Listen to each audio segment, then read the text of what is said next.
सुरेश धस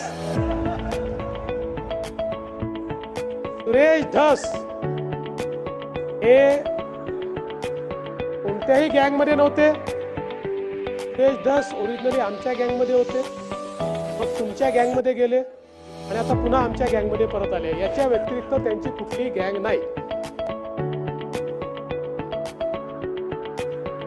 पण हा जो काही त्यांनी मुद्दा मांडलेला हा फार गंभीर आहे.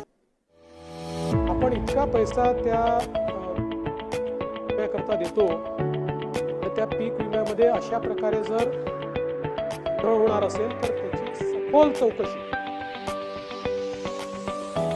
करू. म्हणजे ती कुठल्या लेवलवर त्याला कोण कोण पोलीस विभाग लागेल, महसूल विभाग लागेल, असं एक मल्टी डिसिप्लिनरी. कारण हे इथे लक्षात आलं अजून कुठल्या जिल्ह्यात चाललाय, अजूनही काही जिल्ह्यांमध्ये असू शकतं. त्यामुळे आता हा उघडलाच पाहिजे.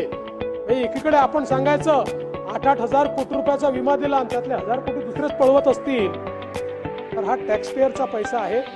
म्हणून निश्चितपणे याचा छडा जो आहे तो लावला जाईल आणि धस साहेब हे प्रकरण धसास नेल्याशिवाय आम्ही त्या ठिकाणी